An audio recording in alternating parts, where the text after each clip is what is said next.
High above the clouds, the Himalayas rise, eternal, vast, immovable, ancient. Today, we call the land beneath those mountains Nepal, one nation, proud and whole. But in the 18th century, that name did not yet exist. What you would see then was not a country, but a puzzle of fragments. The Kathmandu Valley was split into three jealous kingdoms: Kathmandu, Patan, and Bhaktapur. Beyond the valley stretched dozens more hill states: Lamjung, Tanahun, Palpa, each clutching its power, each guarding its pride. They built temples to outshine one another, raised palaces to proclaim their glory. Yet their soldiers grew weak, their people burdened with endless taxes, their borders scarred by rival wars. United in rivalry, divided in strength, this was Nepal before Nepal. And beyond the mountains, danger gathered. To the south, the Mughal Empire was collapsing, leaving space for a new conqueror, the British East India Company, hungry and relentless. To the north, the Qing dynasty of China cast its long shadow over Tibet. Between these giants lay a fractured land, beautiful but vulnerable, a prize waiting to be taken. Yet from the small hill kingdom of Gorkha, a young ruler rose who would not accept this fate.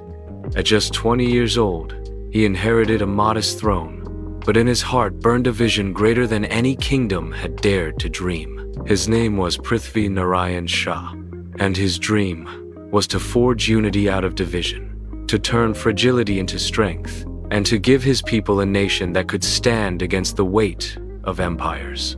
This is his story. The story of the man remembered forever as the Father of Nepal. To understand the scale of Prithvi Narayan Shah's dream, we must first look closely at the land he sought to bind together.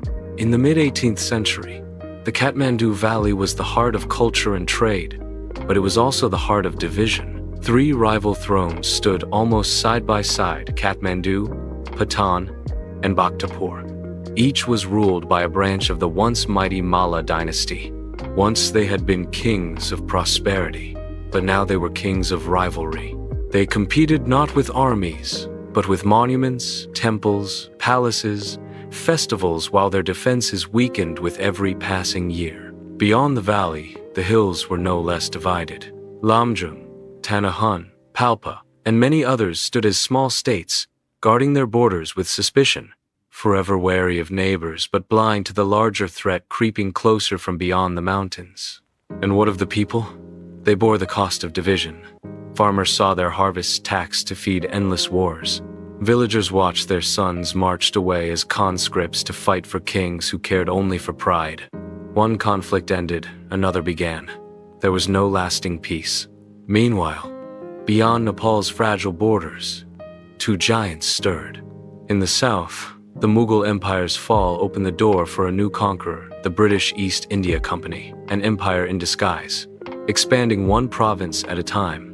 In the north, the Qing dynasty held Tibet under its iron hand, watching the Himalayas with quiet patience. Nepal was like a jewel lying between two boulders, glittering, but vulnerable to being crushed at any moment. And in this time of division and peril, when few could imagine unity, one kingdom, Gorkha, began to see what others could not: a vision of survival, a vision of strength. Among the many hill states of Nepal, one seemed too small to matter. Gorkha, a rugged kingdom west of the Kathmandu Valley. Its soil was poor, its population modest, its court simple compared to the glitter of the Malla palaces. Outsiders looked at Gorkha and saw insignificance. But the land forged a different truth. The ridges were steep, the winters unforgiving, the valleys narrow and hard to tame. To survive in Gorkha was to endure hardship, and from hardship came resilience. Its people became known for toughness, discipline, and courage. From these mountains, a new kind of warrior would rise: the Gurkha. It was into this crucible that, in 1723, a boy was born to King Nara Bhupal Shah. That boy was Prithvi Narayan Shah.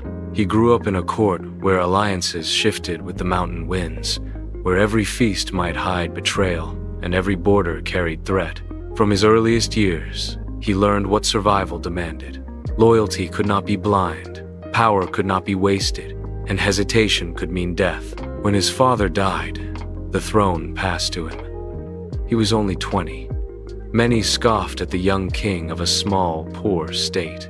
What could he possibly achieve against the proud kingdoms of the valley or the great empires beyond? But the youth of Prithvi Narayan Shah was matched by his urgency. He wasted no time. He reorganized his army, drilled his men with discipline unknown to Nepal's petty rulers, and gathered the bravest into an elite corps. These warriors would later become the Gurkhas, whose fearlessness earned renown across the world. Yet, Prithvi was not content with soldiers alone. He studied the weakness of his rivals, and he saw clearly what few dared to admit. Divided, Nepal would not survive the coming storm. From his fortress at Gorkha, he began to dream of the impossible, a Nepal united, one crown for one people, strong enough to endure the weight of giants. And dreams, in the heart of a king, are never just dreams. They are the beginning of war. In 1744, the hills of Gorkha thundered with war drums. The young king had sharpened his vision, trained his men, and now he would test them in fire. His eyes fell upon Nuwakot, a fortress kingdom controlling the lifeblood of trade between Tibet and the Kathmandu Valley. Whoever held Nuwakot controlled the gateway to wealth. The campaign began in shadows. By night, Gorkha soldiers crept up sheer cliffs, their torches smothered, their steps silent. At dawn, they struck like a storm. Steel clashed on stone. Arrows whistled through the air. Defenders scrambled in panic. By midday, Nuwakot fell. Its banners were torn down, and Gorkha raised its own above the walls. This victory was more than land, it was momentum.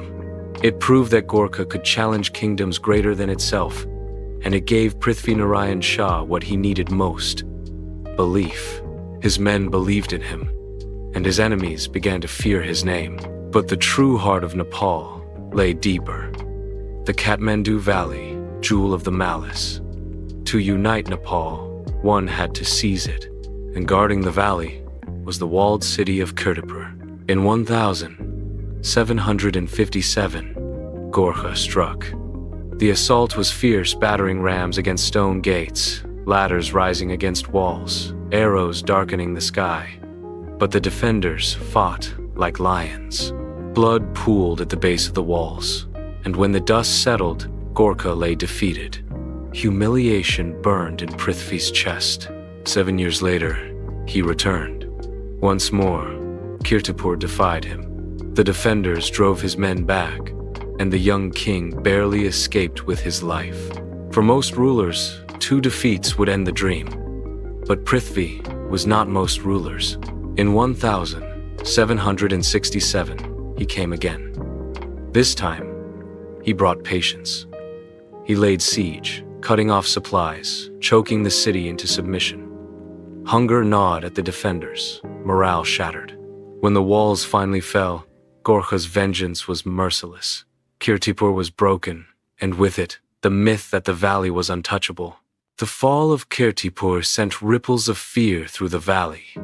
Kathmandu, Patan, Bhaktapur, one by one, their resolve crumbled. By 1769, Prithvi Narayan Shah marched into Kathmandu, not as an invader, but as king. From the ashes of divided kingdoms, a nation was born. His dream had begun to take shape not with words, but with blood, steel, and fire. By the late 1760s, the dream was real. The Kathmandu Valley had fallen, and for the first time, the fragments of Nepal began to beat as one heart. But conquest was only half the battle. To keep what he had built, Prithvi Narayan Shah had to answer a greater question.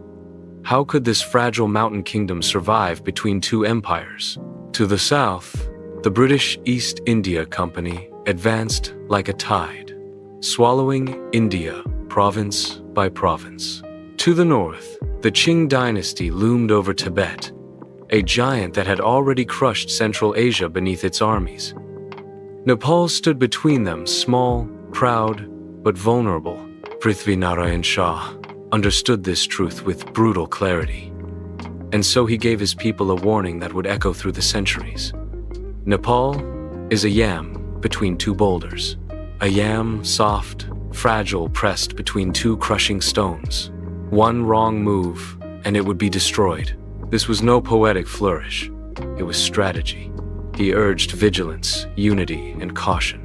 Never lean too far toward one power. Never trust foreign promises of friendship. Guard the hills, control the passes, and keep the nation's wealth out of foreign hands. For Prithvi Narayan Shah, survival meant balance. And though he would not live to see how often this wisdom would be tested, his words became Nepal's compass, guiding it through centuries of peril. When Prithvi Narayan Shah closed his eyes in 1775, he left behind a land utterly transformed. Where once there had been dozens of petty states, now there stood a single crown. What had been rivalry and weakness had become the foundation of a nation. For this, he is remembered as the Father of Nepal. His legacy was carved into three enduring pillars. First, identity. He gave his people more than borders, he gave them belonging.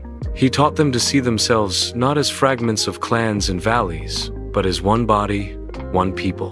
Second, strength. The warriors he molded, the Gurkhas, would carry Nepal's spirit across the world. Their courage became legendary, their loyalty unmatched. From distant battlefields in Asia to Europe, the Gurkha blade bore the echo of Prithvi's vision. Third, wisdom. His warning, the yam between two boulders, became Nepal's guiding star. Generation after generation, rulers would measure their survival against those words, balancing carefully between India and China. Even today, in Kathmandu, his shadow endures. Palaces and temples still whisper his reign. School children learn his name as founder. Soldiers march beneath banners tied to his legacy. And villagers in the hills still speak of him not only as a king, but as the man who gave them a country. From poverty, he forged resilience. From division, he created unity. From fragility, he built a nation strong enough to endure. This is the inheritance of Prithvi Narayan Shah. History often celebrates emperors who stretched their dominions across continents, or conquerors whose armies shook the world. Yet true greatness is not always measured by size. Sometimes, it is measured by survival. Prithvi Narayan Shah was not the ruler of a vast empire. He was the king of a small hill state who dared to dream beyond his walls. Through courage, relentless will, and unshakable vision, he forged a nation from fragments, a nation that still stands today. His story carries a timeless lesson. That unity can rise from division. That resilience can grow from fragility. That one leader, guided by vision and courage, can change the destiny of millions. Today, when Nepal stands proud between India and China, it is the living monument of his struggle. Without him, there might be no Nepal at all. This is the legacy of Prithvi Narayan Shah, the Father of Nepal. And now, we turn to you. What defines true greatness in a leader? The vastness of his empire, or the endurance of his people? Share your thoughts in the comments below. And if you wish to journey deeper into the forgotten legends of the past, remember to like, subscribe, and join us on this path through the epic chronicles of history. Because history is not only about what was lost, it is about what was built and what still survives.